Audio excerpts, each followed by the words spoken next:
Hello friends, welcome to सरकारी result अड्डा। दोस्तों, आज मैं फिर लेकर आया हूं नई जॉब की जानकारी जो Indira Gandhi centre for atomic research द्वारा निकाली गई हैं, जिसके बारे में आपको डिटेल में जानकारी दी जाएगी। साथ ही इसका एप्लीकेशन फॉर्म कैसे भर सकते हैं इसके बारे में बताया जाएगा और इसके सिलेबस की ऑफिशियल पीडीएफ को आप jobsuru.com से डाउनलोड कर लें, जिसका लिंक इस वीडियो के डिस्क्रिप्शन में दिया गया है और कमेंट में पिन किया गया है।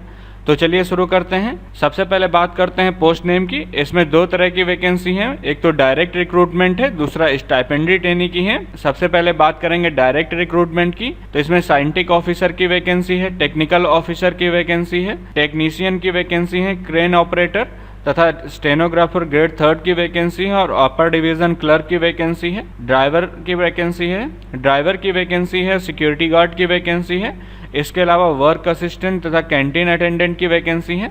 टोटल 98 वैकेंसी है इसमें। अब बात करते हैं स्टाइपेंडी ट्रेनी की, तो इसमें स्टाइपेंडी ट्रेनी कैटेगरी 1 में 68 वैकेंसी है और कैटेगरी 2 में 171 वैकेंसी है। टोटल 239 वैकेंसी है। अब बात करते हैं इसके एजुकेशन क्वालिफिकेशन की, लेकिन इससे पहले बता दें अनअकैडमी द्वारा यूपीएससी सिविल सर्विस एग्जाम्स की तैयारी करने वालों के लिए नए बैच स्टार्ट किए जा रहे हैं। अगर आप यूपीएससी सिविल सर्विस एग्जाम 2021, 22, 23 की तैयारी कर रहे हैं तो आपको ये बैच जरूर ज्वाइन करने चाहिए। लिंक वीडियो के डिस्क्रिप्शन में दिया गया और कमेंट में पिन किया गया है। इस समय Unacademy UPSC civil service exams mega subscription offer चल रहा है।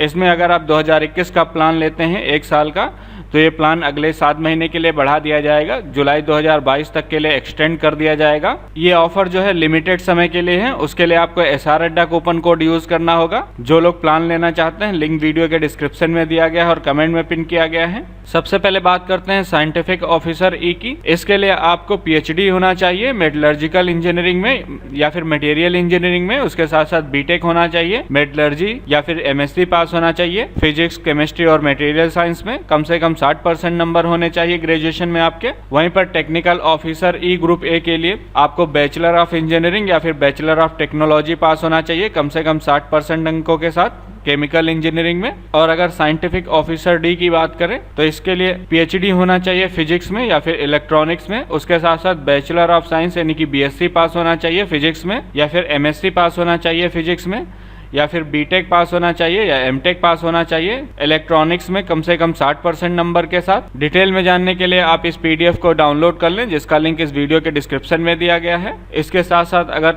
टेक्निकल ऑफिसर ग्रुप C की बात करें तो इसके लिए आपको MSc या एमटेक पास होना चाहिए एटमॉस्फेरिक साइंस में या फिर मेट्रोलॉजी में कम से कम 60% नंबर के साथ। इसी तरह इस नोटिफिकेशन में सबकी जानकारी डिटेल में दी गई है, आप उसको अच्छी तरह से पढ़ लें, जिसका लिंक इस वीडियो के डिस्क्रिप्शन में दिया गया और कमेंट में पिन किया गया है। और इससे रिलेटेड कोई अन्य जानकारी चाहिए तो आप मुझसे कमेंट सेक्शन में पूछ सकते हैं। ये वीडियो देखने के लिए और मेरे साथ बने रहने के लिए आपका बहुत बहुत धन्यवाद।